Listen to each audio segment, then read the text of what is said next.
Oh, my mic was off that whole time. What's going on, guys? How are you doing tonight? February 17th, 2021. I muted it one way, and when I press the button to unmute it one way, I have like 3 different ways my microphone is routed.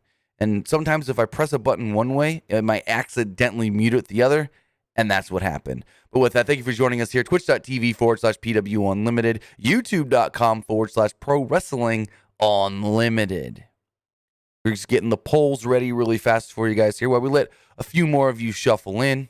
What did you guys think of tonight's AEW Dynamite? I didn't like. Well, the same poll up on YouTube. I liked it. It was all right. I didn't like it. Awesome possum. Got both of those going, I believe. Come on, YouTube. You can do it. You can do it. Did the YouTube poll not go? Huh. Oh, nope. It went. That was weird. But with that, guys, I want to say thank you for joining us here. If you are watching on Twitch, you can help us out a couple of different ways. You can either help us out by hitting that donate button down below or by donating Twitch bits. Also, you can help us out by subscribing to the channel here on Twitch. You can subscribe one of 2 different ways. You can either subscribe with a tiered subscription or for free with Amazon Prime, because if you are already paying Amazon for, say, Amazon Prime Video or Amazon free shipping or whatever you're paying them for monthly or yearly, you also get one free Prime Gaming subscription for that month, for any month. One free subscription every month, and we would greatly appreciate it if you use that free subscription on us here at Pro Wrestling Unlimited, because like I said, you're already paying Amazon. It doesn't cost you anything more.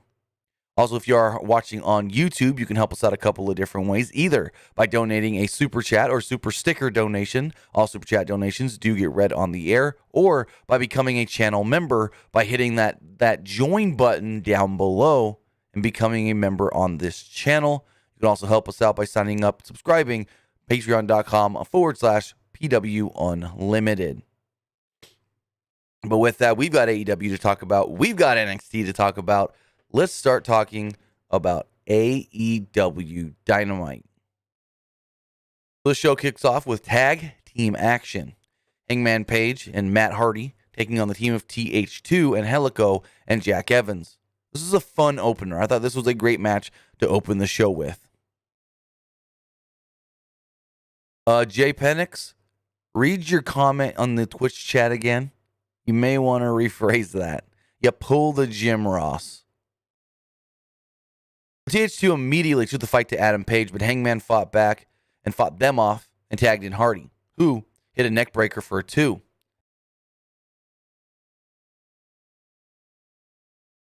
Page would re-enter with a running shooting star press for another 2.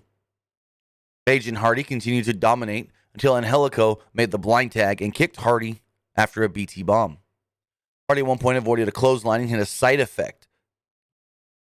This bought him enough time to reach Page for the hot tag. Page flatlined Helico with a spinebuster and sent Evans to the floor with a springboard clothesline. He concluded his flurry of offense with a follow-away slam and a plancha. At one point, Page went for the buckshot lariat, but Hardy tagged himself in and fell victim to a TH2 double team. Evans mostly landed a Phoenix splash for a near fall. Hardy avoided a standing 450, and both TH2 ran into the buckshot, allowing Hardy to hit the twist of fate and pick up the victory. So Hardy and Page do win here tonight. After the match, Hardy grabbed the microphone and asked the fans to cheer for Adam Page. He said Page looked like $1 billion, and he's excited for Page to make a lot of money because, well, he gets 30%. Page would then bring out the Jacksonville Jaguars mascot with a contract in hand. Now, remember last week when Hardy gave Hangman a contract, Hangman switched the contracts. In doing so, he actually switched it to a contract that made it to where Matt Hardy will be facing Hangman Page at Revolution. Matt was given the contract and shocked at all hell.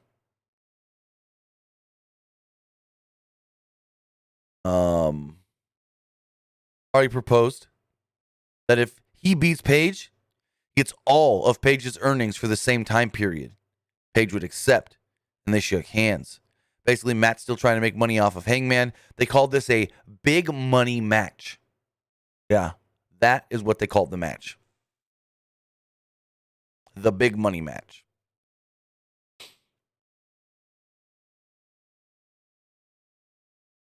Where was I? I just lost my spot. Paige accepted and shook hands with Matt, but the mascot attacked Paige and unmasked to be Isaiah Cassidy. TH2 joined in on the beatdown of Paige, but the entire Dark Order would run down, including -1. They would run out and make the save. 5 was left in the ring with Hardy, but Hardy dispatched of him and just barely avoided a buckshot lariat from Paige. Hardy and Cassidy retreated as Paige celebrated with the Dark Order. We then did learn later on in the night that Hangman will be taking on Isaiah Cassidy next week. Alex Marvez interviewed Santana and Ortiz, flanked by the Inner Circle, about getting a tag title shot later tonight. They said that it took this long because the tag division is scared of them. Excuse me. All of a sudden, got a yawn out of nowhere. Where was I? MJF said that Sammy Guevara crossed the line last week, despite all the evidence to the contrary. Jericho asked MJF to shut up, because everyone saw him goading Guevara into quitting the Inner Circle. Jericho said that this was all MJF's fault, but it's also Guevara's fault. When you walk out on the Inner Circle, you walk out on Chris Jericho, and now Guevara is dead to him. He said that Santana and Ortiz will win the tag titles later on tonight. We then got an announcement that, a bunch of the American U.S. side AEW Women's World Championship Eliminator Tournament matches will be taking place next week on YouTube. And my first thought was, fuck, they really don't care about these women. I get airing the Japanese matches because they're, for all intents and purposes, not as highly produced and high quality as a match you would want to air on Dynamite. But fuck. When they did the AEW Men's Eliminator Tournament, none of those matches had to be aired on YouTube. But these women's matches do. We will get, I believe it's Anna Jay and Britt Baker, Nyla Rose, and Ty Conti. Those matches will be taking place next week on the YouTube show. Kind of sucks for the women. They're being delegated or regulated, whatever the word is, to YouTube. Going forward,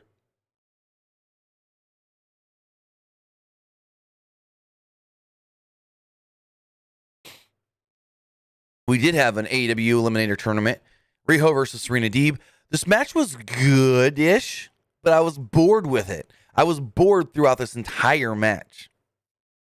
Also, this is Riho's first match in AEW in 11 months. She has not had a match in AEW since last March. So came down to the ring. JR was still talking about how small Riho was. They called Serena Deeb the Great Serena Deeb. And the two started off the match grappling, with neither competitor really getting an advantage. Deeb won a test of strength, but Riho maintained perfect bridge throughout. Deeb downed Riho with a shoulder block, but Riho bridged out of a pinfall and landed a drop kick. Riho landed a jumping body press for a 2 and dropped Deeb into the ropes. Deeb caught a tiger feint kick and catapulted Riho neck first into the ropes. She maintained control throughout the commercial break. At one point, Riho escaped a brainbuster attempt and downed her opponent with a drop kick before landing a diving crossbody. Deeb rolled through and targeted Riho's left leg. Riho tried to evade the attack, but Deeb cornered her and hit her with a dragon screw. Deeb then hit a big swinging neck breaker for a close near fall. Riho held on to Deeb's leg, but dropped it and instead opted to hit a forearm. She sent Deeb into the ropes and hit a tiger feint kick before landing a diving foot stomp. We then see Riho hit a almost picture perfect looking Northern Lights suplex, and then Riho stuffed Deeb with a diving foot stomp for a great near fall. Deeb avoided a running knee strike.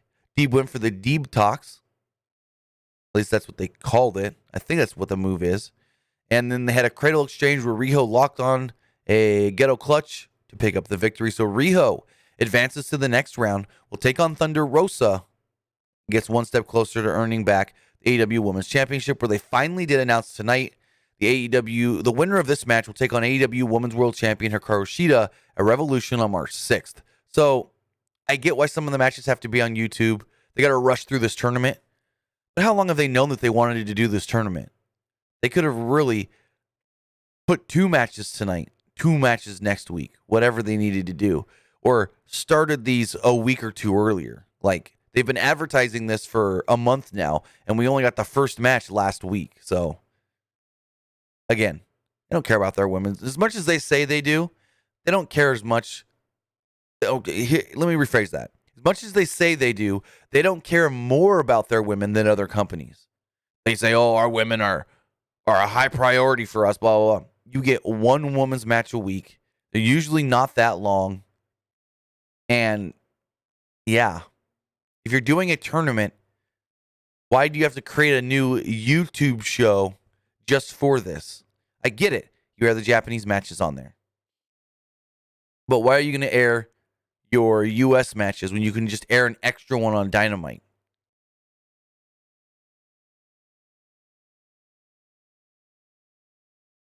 We got a video package showing off.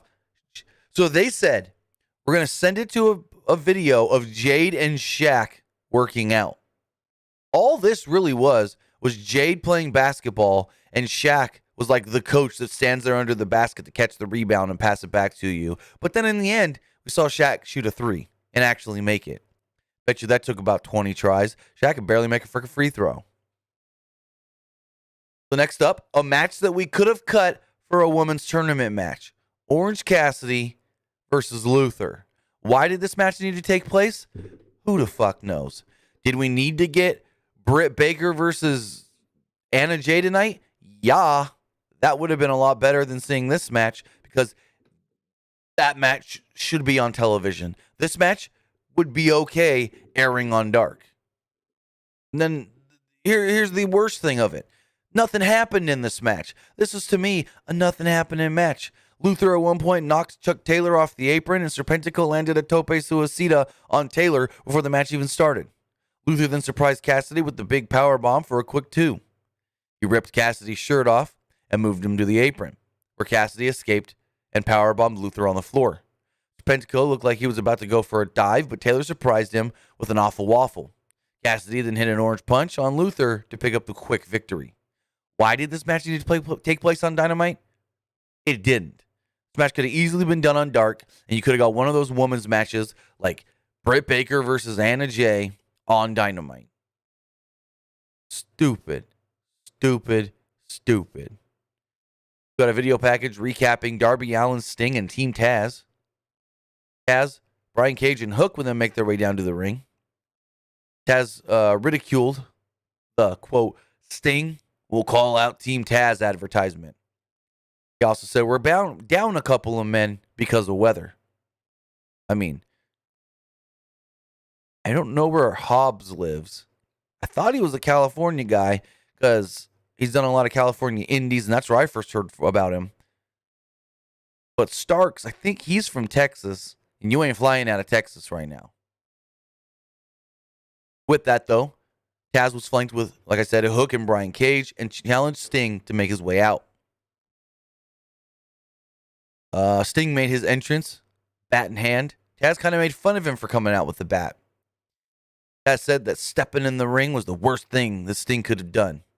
And he said that without that bat, he's done. Sting dropped the bat, took his coat off, attacking Cage. Hook tried to get involved, but Sting dispatched him. Cage then took the advantage by powerbombing Sting in the center of the ring. Wasn't a light powerbomb either. I feel like this segment was all about, hey, look, Sting can be physical, and we're not going to play it easy. But after taking that powerbomb, I don't know if he was, I mean, I assume he was just selling, but after taking that powerbomb, Sting immediately grabbed the back of his head, like lower back, almost neck area. So hopefully he was okay. Because Brian Cage freaking powerbombed the shit out of him. And I think I've been corrected here. Fonzie says that Ricky Starks is from New Orleans. But I think last I heard he was living in Texas. I could be wrong about that. You can be billed from one place to live somewhere else. Yeah, correct. He is from New Orleans, but lives in Austin, Texas. Hence, why we have seen him in photos from Dustin Rhodes' training school. Okay, I was right. He's built from New Orleans, but he lives in Austin, Texas. Next up, Eddie Kingston with the Butcher, the Blade, and the Bunny cut a hell of a promo talking about his main event match later tonight. Called out each of his opponents, Lance Archer, Ray Phoenix, and Jon Moxley, and said that he has beef with each of them. He highlighted Moxley and said that the only way he could get rid of him was through beating him. Alex Marvez caught up with Kenny Omega, but before this, motherfucking Jim Ross goes, "We're going to send it to the WWE champion, Kenny Omega." The what? Let me say that again. WWE champion, Kenny Omega. Again, one last time. WWE champion, Kenny Omega. Omega was actually at a preschool. Going to read a story to some young kids. Callis was there with him. One of the kids goes, "Hey, are there pictures in this book?" And Omega goes, there's a picture on the front of the book, and it was the Young Bucks killing the business book. He read a passage out of the book that talked about the main reason New Japan's business went up, because Omega fought Jericho. Callis would interrupt and say, "All right, I think we're running out of time here." "Yeah, we're out of time. We got to go." The kids started chanting for Kenny. They said, "Please, Kenny, stay. Please, Kenny, stay." And Callis goes, "Sorry, Uncle Kenny and Uncle Don can't stay, but Nakazawa can stay." And the kids said, "We hate Nakazawa," and beat him up. Total comedy. I know Jim Ross's thing was a mistake, but fuck, what a huge mistake that was. Then next up, we had the AEW World Tag Team titles on the line. Young Bucks, Matt and Nick Jackson, against Santana and Ortiz. And they actually showed the Bucks' parents, Mama and Papa Buck, standing front row at ringside. This was a really good match. I think it wasn't as good as some of the Bucks matches we've seen recently, but I also felt like the match could have gone a little longer. Santana and Ortiz, for some reason, came out to the Inner Circle music instead of their own, which was weird because usually they come out to their own, but it's all good. Santana out-wrestled Nick Jackson early. Ortiz tagged in and maintained control on Nick, but Matt was able to tag in and dispatch both members with hip tosses. Omega, Callis, and the Good Brothers were shown watching from the locker room. The Bucks downed Santana with a drop kick. Santana and Ortiz came back with the big drop kick on Matt, though. MJF tried to get involved, but was immediately sent packing by the official, who kicked out the rest of the Inner Circle as well for good measure. Santana and Ortiz isolated Nick on their side of the ring during a commercial break. Nick avoided a senton and hit a super kick, buying himself just enough time to reach Matt on the other side for the hot tag. Matt hit a clothesline on both opponents before hitting a Hurricane Rana and laying in punches on Santana. Ortiz took the advantage with a kick, but Matt dispatched Ortiz and hit a springboard stunner on Santana. Santana and Ortiz at one point hit a twisting neck breaker, and Ortiz applied a grounded octopus hold to Nick. Nick tried to bridge out of it, but Ortiz maintained the hold. Matt broke it up with a diving elbow. The Bucks, well, actually Matt, stopped a double superplex and put Santana in an electric chair. They then hit the Doomsday device. The Bucks hit their buckle bomb and Zaguri combo, followed by a super kick, but Ortiz broke up the pin. The Bucks set up for the BTE trigger, but their knees collided and Santana hit a double cutter. Santana and Ortiz then hit the street sweeper, but Nick broke up the count at the very, very last second. Santana and Ortiz then powerbombed Matt into to the crowd at ringside. Upon re-entry to the ring, Nick cradled Ortiz for a 3 count. With that, the Young Bucks do retain the titles and now move on to Revolution, where they will defend against MJF and Chris Jericho. Inner Circle would immediately attack after this match. Omega, Callis, and the Good Brothers were shown looking on again. Omega wanted to go out and make the save, but Callis wouldn't allow it. Brandon Cutler would run out, but he couldn't take on the Inner Circle by himself, falling victim to Jake Hager. Jericho and MJF applied their signature submissions to the Bucks, and then the Good Brothers ran out, so Jericho and MJF escaped to the outside. The Bucks' parents were at ringside. Jericho and MJF got in their face. Papa Buck shoved Jericho, who smirked as the segment ended. I thought this was pretty good. A little way to keep building up towards that match at Revolution. And also show that, hey, Omega, Good Brothers, they may be on the Bucks side. But are they really? So then, y'all remember when Brandi got pregnant, she said, I don't want to be on television while I'm pregnant. I don't want to. But then she shows up tonight. A Brandi Rhodes video played where she said that she missed the fans. She's the only one who knows the sex of her child. She said Cody doesn't even know, but we're about to reveal it now. Brandi and Cody would then come out to Cody's music. Pyro would go off. Pink smoke would go out, and on the screen it would say, "It's a girl." Cody would look up and be just beyond thrilled as he went over to commentary for the next match. Did they really need to do this? Did they? I don't think so. Nick Jackson just had a baby a couple months ago. They didn't do any big pomp and circumstance for him. No. Just all ego Cody Rhodes. Yeah. All ego Cody Rhodes. So this next match was FTR versus Matt Sydal and Mike Sydal. And who fucking knew Matt Sydal had a brother? I didn't. But as this match was getting started, Excalibur said, glad to welcome Cody here to commentary. But Cody, we've heard that you got a big match coming up at Revolution. What is it? And we learned that it is the Face the Revolution ladder match. A 6-man ladder match where the winner will earn himself a shot at the TNT Championship.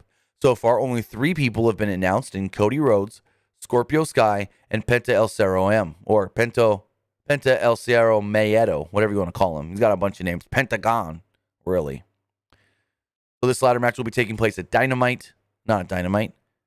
at Revolution, again with the winner earning a title shot against Darby Allin for the TNT belt.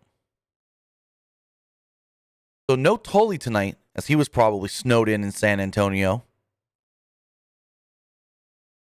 But Cash Wheeler immediately flattened Mike with a back suplex and laid in a big chop. Mike came back with a drop kick and tagged in his brother, who laid in kicks on Harwood. Wheeler made a blind tag and surprised Mike with a big German suplex ahead of the commercial break. Back from the break, Mike was able to tag in his brother and hit a Hurricane Rana. Matt hit kicks and knee strikes followed by the lightning spiral, sending Harwood to the floor. Matt rolled Harwood into the ring and covered him for a 2. He rolled Harwood up, but on the kick out, Harwood ran headfirst into Wheeler's forearm. Matt tried to fight back against the double team, but was met with a dragon suplex. The Sydals both then hit top rope moves, but Wheeler reached the ropes on the cover. Harwood then made the blind tag. FTR hit the big rig. Bingo, bango, bongo. FTR defeat the Sydals. After the match, FTR took Doc Sampson's medical kit and removed the scissors from it. Looked like they were going to cut Mike Sydal's hair. The lights went out. When they came back on, well, first off, the lights go out and we see a video, and it's Jurassic Express and it's Luchasaurus' mask. When the lights come back on, Jurassic Express are all 3 in the ring. Luchasaurus with a new mask. Jurassic Express would beat down FTR as Jungle Boy put Harwood in the snare trap, and Luchasaurus flattened Wheeler with a choke slam. We then learn that in 2 weeks' time, Tully Blanchard will be making his in-ring return as he will be teaming with FTR to take on all 3 members of Jurassic Express. That will be the same night that Cody and Red Velvet take on Shaq and Jade Cargill. And also, we get the finals of the AEW Women's Eliminator Tournament. So the U.S. side winner versus the Japan side winner. Go Saturday says it's going to be mask versus hair. How? Tully's bald. Freaking Dax is bald. And Cash might as well be bald as well. He's got super short hair. Can't do mask versus hair. You need to shave Cash. He ain't going to fucking care. Hair's already short enough. As far as next week does go, though, for Dynamite, Hangman Page versus Isaiah Cassidy. We will see a match between the winner of Anna Jay and Britt Baker against the winner of Nyla Rose and Tay Conti. Team Taz, Ricky Starks and Brian Cage will take on the Varsity Blondes. And Jake Hager will take on Brandon Cutler. Vega says, what did JR do? JR called Kenny Omega the WWE champion. That's what fucking JR did. Also, guys, remember, if you want to be part of tonight's show, you can do so by texting in to 510-906-1341. Again, the number is 510-906-1341 as we go to our main event. But before that, Jon Moxley cut a promo. Jon Moxley addressed Eddie Kingston, said he'd whoop Kingston's ass as many times as he needed to. He then said on February 26th, he will be going to New Japan Strong and defending the IWGP United States Heavyweight Championship against Kenta. He says he has his sights. He said after that, he will have his sights set on the AEW World Championship. He'll pressure Omega as long as he has to settle the score.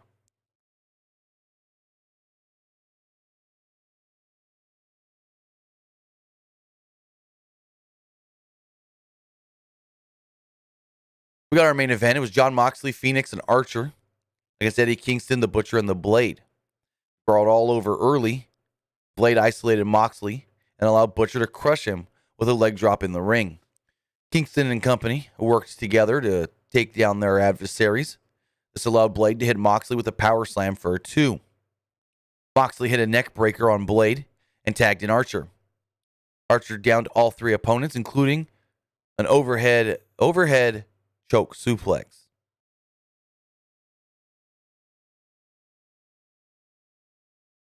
Where was I? Sorry, something in the chat caught my eye. Archer hit a series of running elbows and a belly-to-belly slam. He went to the top for an arm trap moonsault, but Butcher tried to break it up. So Phoenix walked to the ropes and kicked Butcher out of the way, allowing Archer to hit the moonsault. The babyface team maintained control throughout the commercial break until Kingston tripped up Archer. Kingston's team isolated Archer on their side of the ring until Archer caught Kingston and Butcher and downed them both with running crossbodies. Kingston at one point interrupted an exploder suplex, leading to a parade of moves. Every single competitor hit a big move here, leading to everyone being down. Moxley and Kingston were first men up and both tagged in. Moxley and Kingston exchanged forearms in the center of the ring. Kingston hit an enziguri, but Moxley avoided the spinning back fist and hit his partner's attack. Moxley locked in the bulldog choke.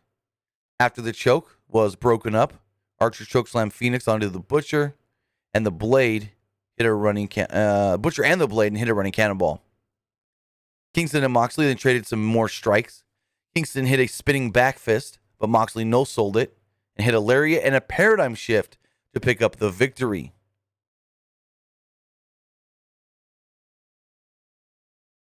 I don't know what you're talking about, Vegeta.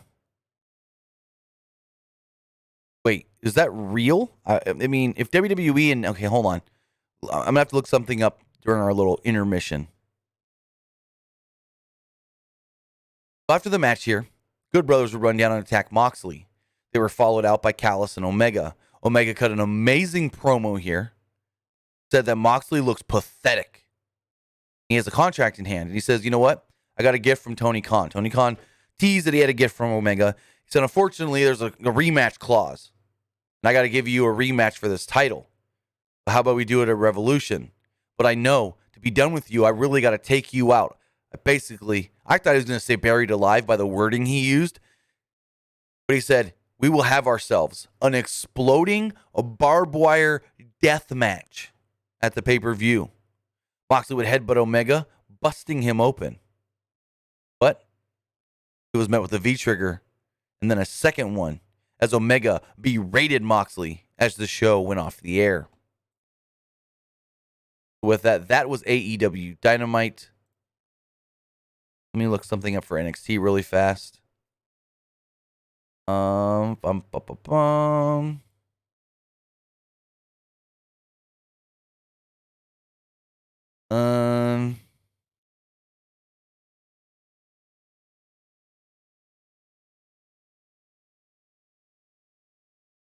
All right, so I'm seeing something about Kyle O'Reilly as the show went off the air,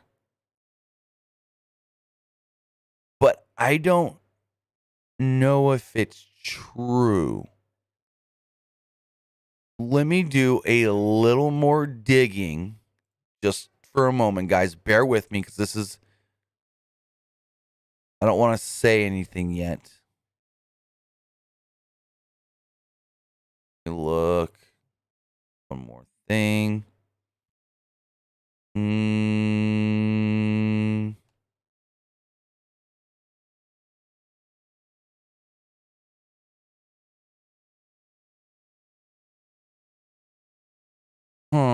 Now, in the YouTube chat, Vegeta, I see that you're seeing the same thing I saw.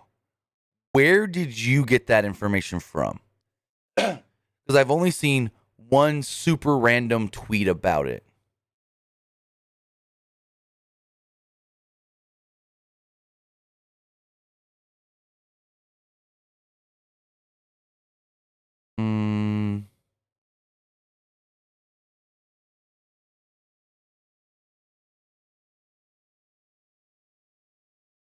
You can point me in the right direction.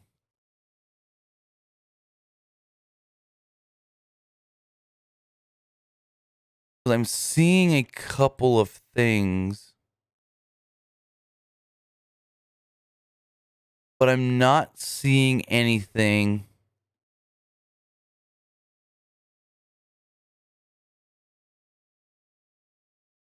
that like 100% confirms it to me.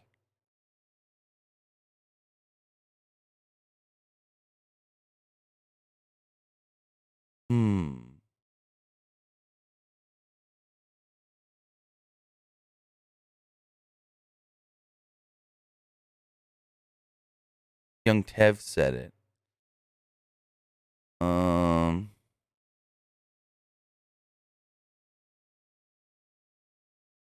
Hey, Young Tev, but who is saying that? Because I'm not seeing anybody that would be, quote unquote, a credible source.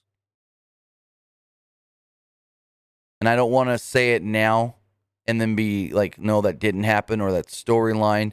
Because if what we're reading did really happen to Kyle O'Reilly, okay, hold up.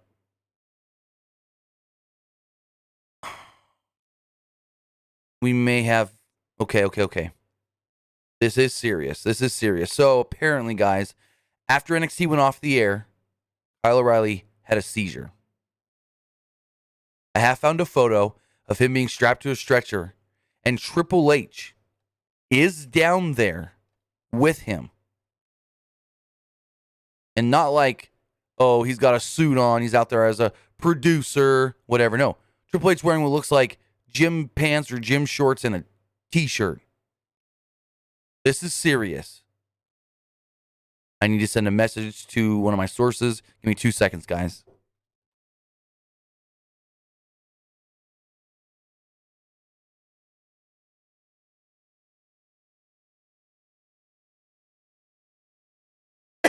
I'm just trying to see if we can find any other information out on Kyle O'Reilly really fast. But prayers go out to Kyle O'Reilly for sure, as it does seem like he did suffer some sort of a seizure after the show went off the air. Because when the show went off the air, or right at the end, And he took that kick or knee or whatever it was from Adam Cole. He was just down face first, laying there. And it didn't look good. And I want to pull this back up on NXT really fast. Take another look at Adam Cole there at the end, or Kyle O'Reilly there at the end of the show. We're going to do a little more digging into this really fast live on the air. Give me one more minute, guys, then we'll get into talking NXT. But I want to find out as much as possible about this just for another couple minutes. All right, so I've got the end of NXT pulled up. Unfortunately, I can't show it to you guys. But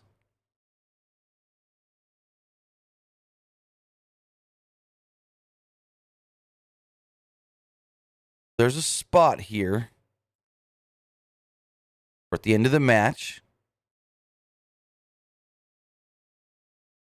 Switch Sling Blade from, okay, break up the pin.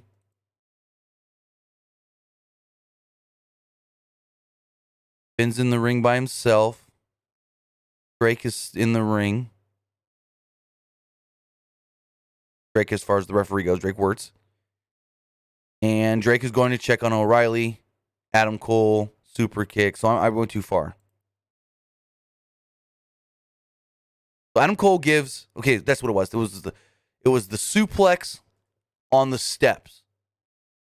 And Kyle O'Reilly doesn't move at all after taking that suplex on the steps. Adam Cole goes to leave. Tony Lorcan jumps back in. Roddy jumps back in the ring. Roddy with a great knee.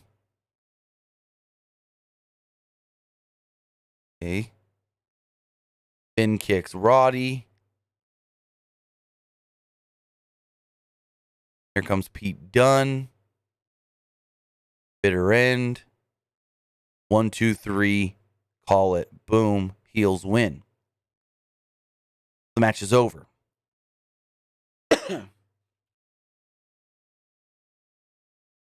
And yeah, Kyle O'Reilly still hasn't literally moved. He is in the exact same spot he landed after taking that suplex on the steps from Adam Cole. He took that suplex and then didn't move. Hasn't moved here. We've gone about 2 minutes so far where he hasn't moved. We're going to replay.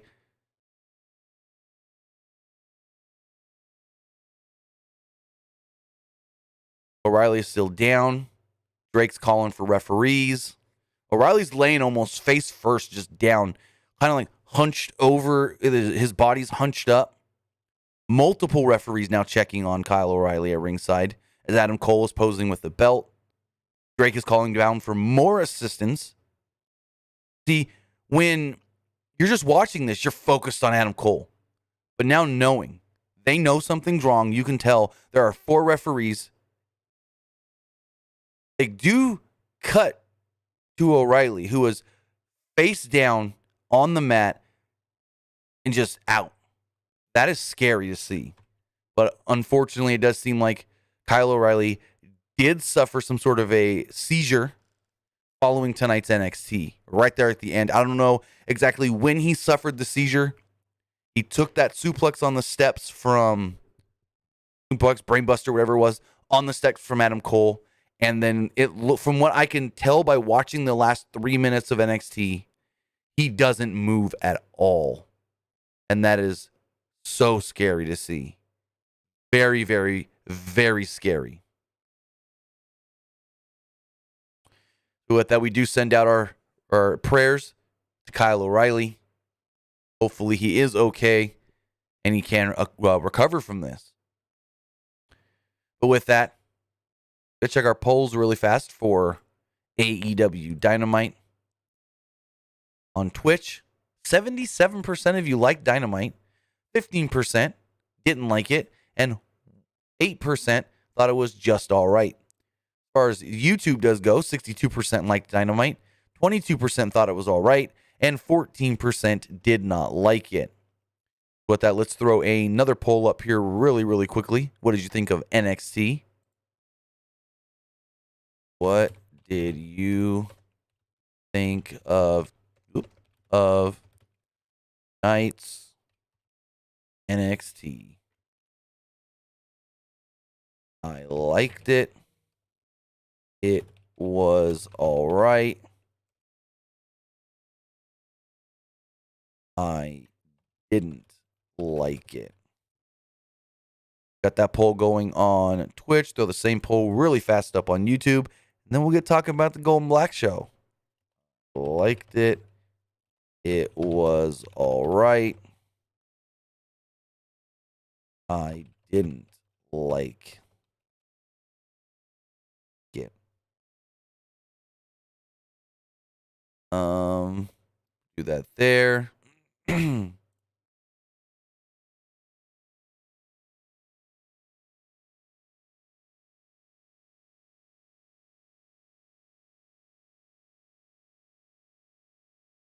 me one more second. I'm trying to get in contact with somebody about the Kyle O'Reilly thing. Give me one last second.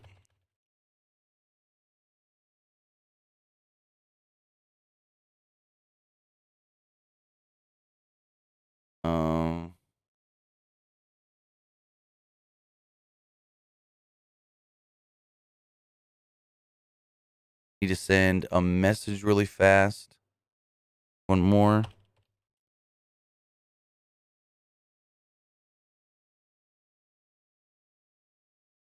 just trying to get as much info as I can about this issue.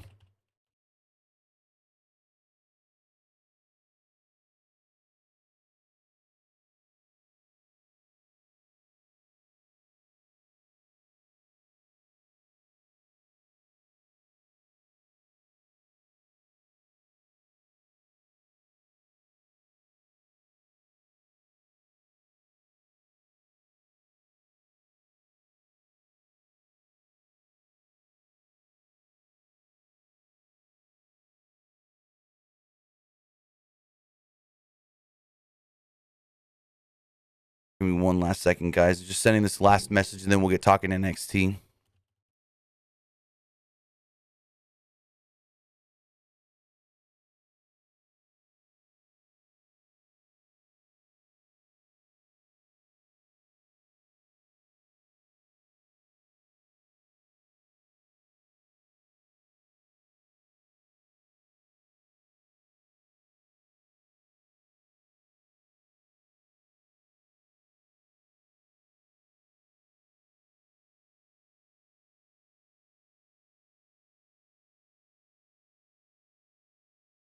All right. Hopefully, I get a message back from this person.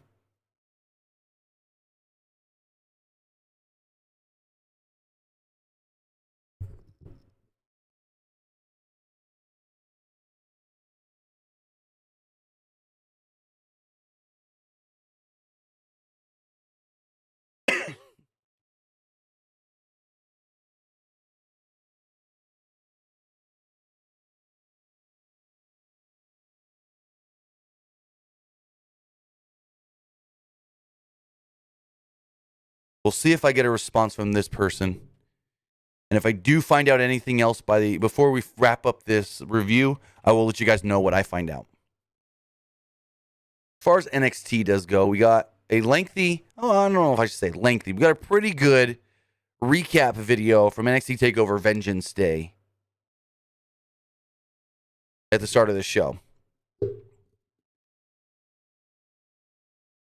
The show then opened up with the commentary standing at ringside. And before they can really say much, they were interrupted by Kyle O'Reilly. O'Reilly didn't even wait for music, no nothing. He just came straight down to the ring, grabbed a microphone, and said he wanted Adam Cole. He wanted to know what was that all about. He wanted an explanation, and he wanted it right now. But instead, out would come Roderick Strong. Strong tried defending Adam Cole, and all O'Reilly kept saying was, "Don't justify this. I want to hear it from Adam himself." O'Reilly said, "I'm having none of this," and told Strong to keep his nose out of his business. He then once again called for Adam Cole to come out when the NXT champion Finn Balor would make his way down to the ring instead. He told O'Reilly, "Get behind him. as far as the explanation goes, because he wants to know what that was all about as well. Because remember, Adam Cole kicked Finn as well. Sorry, I'm reading a message here, trying to get more information on the Kyle O'Reilly stuff.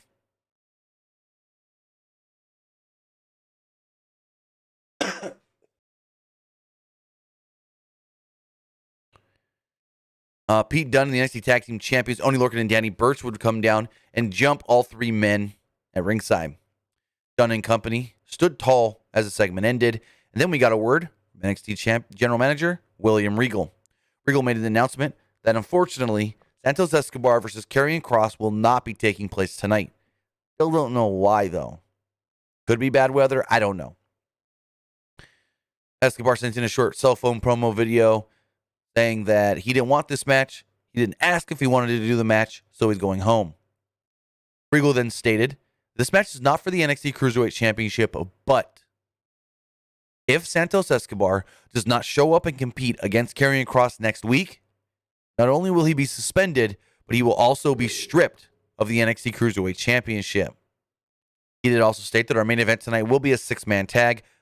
Pete Dunne, Oney Lorcan, and Danny Burch against Finn Balor, Roderick Strong, and Kyle O'Reilly. And then we come back from this announcement, and Wade Barrett goes, oh, I bet Jordan Devlin will love to hear that. Oh, Jordan Devlin, the Cruiserweight champion over there on the UK brand. I'm like, good one, Wade. You'll finally be a sole Cruiserweight champion. Anyways. Next up, we had our first match of the night, Ember Moon and Shotzi Blackheart against Candice LeRae and Indy Hartwell. Johnny Gargano was on commentary. Moon and LeRae started the match off. They exchanged a few basic holds before the women tagged out. LeRae came back in pretty quickly, and the heels began to dominate, working over the ankle of Shotzi. Shotzi got some momentum back after trapping both of her opponents in the ropes and booting both in the head. Moon tagged in, and LeRae cut the ring in half almost instantly. A white van appeared during this match, distracted LeRae, and Johnny left commentary. LeRae continued to wear down Moon, not letting Blackheart tag in. Hartwell came in a few times, but her offense looked pretty bad. They really limit Indy Hartwell in these matches. But it is getting her experience. She's working with Candice, who is one of the best women, if not the best women they have right now in NXT as far as experience and all that goes.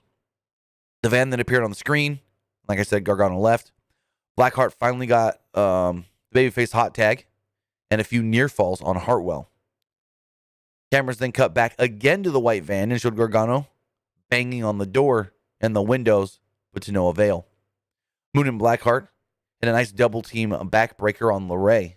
Gargano appeared on the stage to show that he had recovered Austin Theory, which distracted Hartwell, and Moon took the advantage and rolled her up to pick up the victory. Not only did this distract Indy Hartwell, but Candice ran up as well to check on him, basically leaving Indy by herself in the ring. Afterwards, we got more Pat McAfee. We finally got Pat McAfee back in wrestling, back on NXT television. He said he's in his private jet, and I'm going somewhere warm. He gloated about being right about Adam Cole all along, calling him a scumbag. McAfee said he'd see NXT soon and called the internet wrestling community a bunch of stooges. We see Kushida in the trainer's room being interviewed. Bronson Reed would interrupt. Reed said that he's still waiting for a shot at Gargano too and told Kushida to rest up. Malcolm Bivens would appear and called Kushida's match at TakeOver great and encouraging. He then looks at the trainer and goes, Kushida here. Is he cleared to compete? And she's just like, yeah. He's like, all right, Kushida, I want you to compete tonight. And I got the perfect opponent for you. I'll go to Regal. I'm going to make this match happen. Next up, we had Leon Ruff versus Isaiah Swerve Scott. I swear to God, Leon Ruff's hair grows so quickly. I don't remember it being even close to this long 2 weeks ago. Anyways, Swerve got the early advantage and particularly dominated the first half of this match. Scott taunted and laughed at Ruff and came back with some fiery offense and a flying cutter. Scott was being a little egotistical and cocky, and he hesitated. Ruff then trapped Scott in a crucifix and pinned him to pick up the victory. Yes, Leon Ruff pinned Isaiah Swerve Scott. After the match, it looked like the two were going to shake hands, maybe even hug it out, but nope. Scott punched Ruff and knocked him out. Give me 1 second to check this message I just got.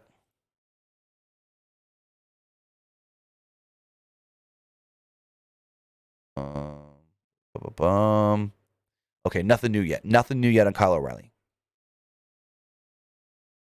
Carter and Catanzaro exchanged a few. Well, actually, hold on. We gotta get to what match I'm talking about. It's Casey Catanzaro and Caden Carter against Aaliyah and Jessica Maya.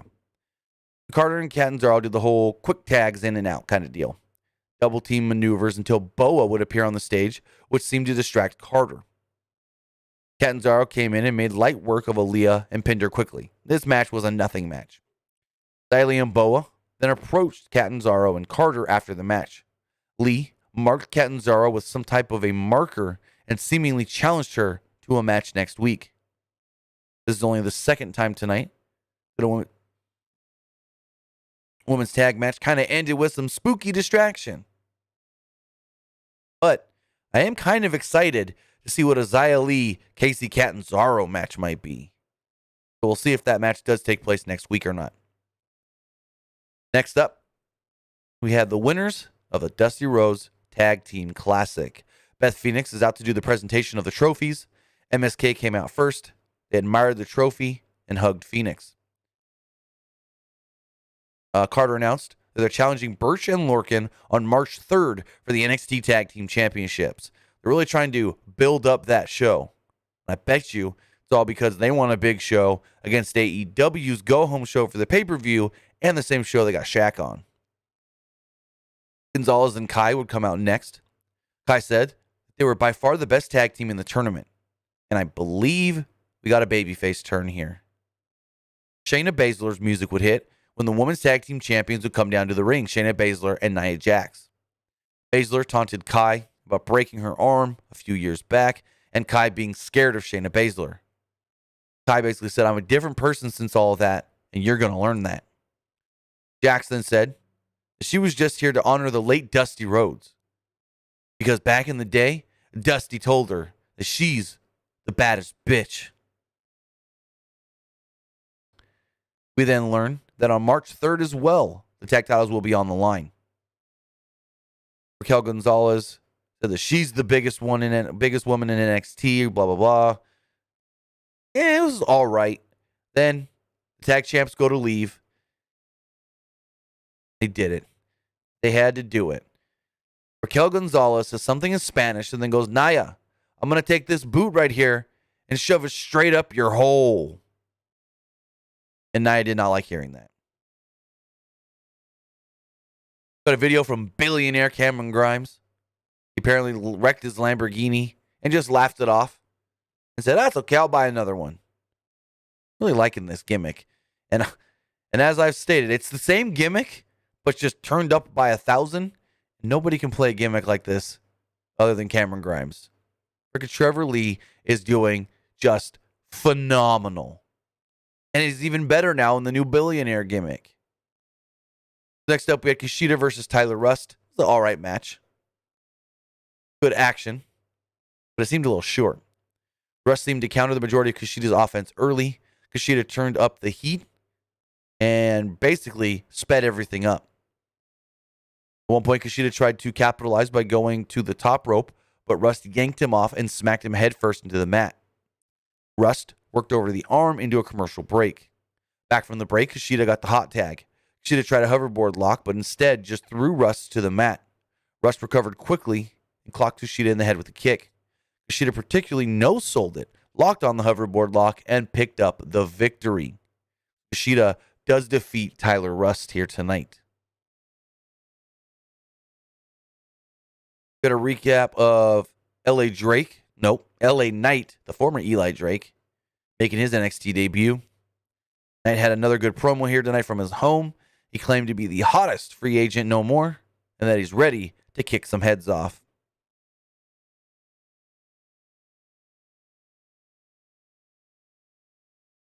Going forward, we had Zoe Stark against Valentina Flores.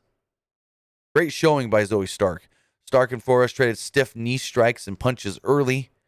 Stark put up some very... I wrote that way wrong.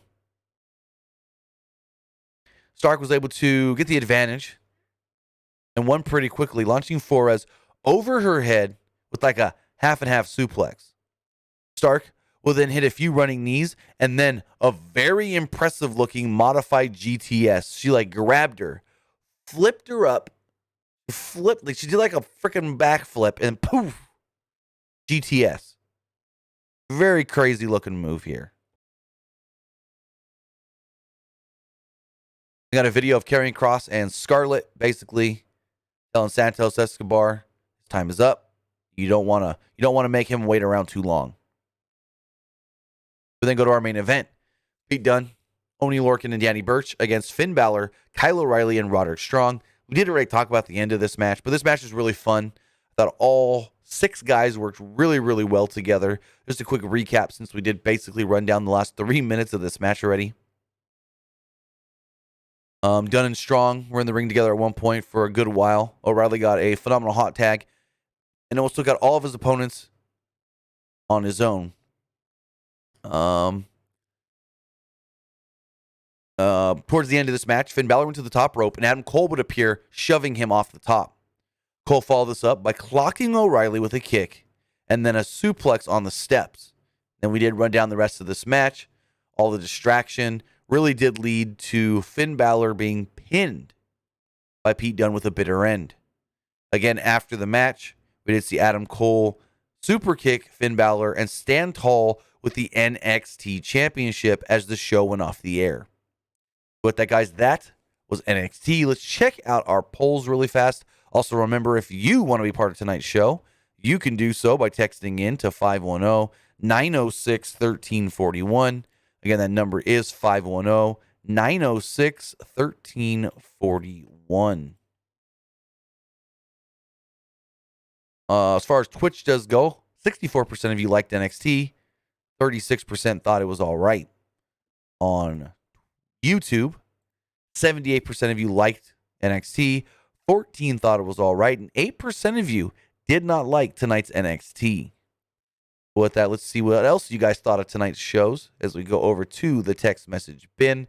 Versus says, do you think Bobby Fish will be inserted in the UE storyline? And who do you think he sides with, as well as where Roddy stands? Unclear. I really don't know, especially now with all this Kyle O'Reilly stuff going on. Who knows if Kyle O'Reilly is even going to be cleared to compete and how long he could be out of action after suffering a seizure.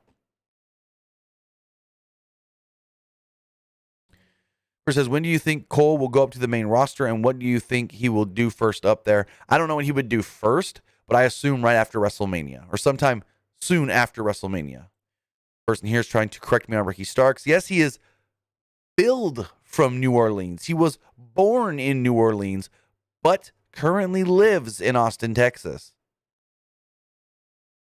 It says, who do you think we see? When do you think we see babyface Sammy Guevara? No clue. He was supposed to be out for a while doing Impact stuff. Ended up not doing the Impact stuff. So, yeah. Person here says, lots of prayers to Kyle O'Reilly on his current status after the main event of tonight. By the way, where do you see Roderick Strong and Bobby Fish siding for the UE? Possibly seeing Cole and Strong versus Red Dragon. I think really this all has to lead to nobody siding with Adam Cole. Adam Cole being on his own. Maybe eventually getting a shot for the NXT Championship. Maybe at WrestleMania, we see Finn Balor versus Adam Cole. Adam Cole loses, comes to the main roster. Or says, out of all the current champions in NXT, who do you see losing the title next? I see either Santos Escobar or Johnny Gargano. Johnny Gargano, probably.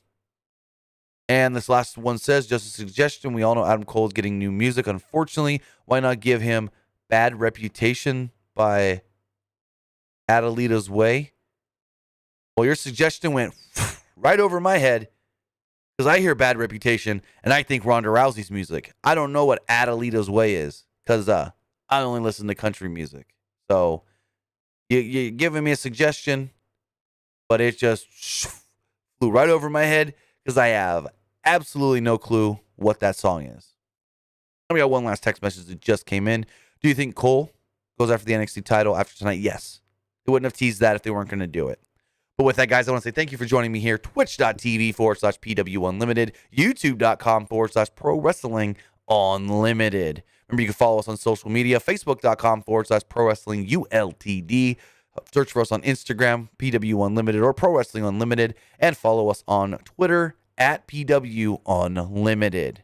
So with that, guys, have a great night, and I will see you Friday for SmackDown, but maybe tomorrow on my personal channel, twitch.tv/TimmyBuddy.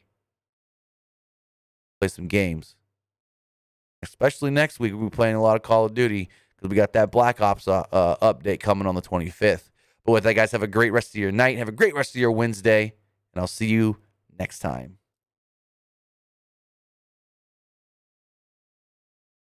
All right.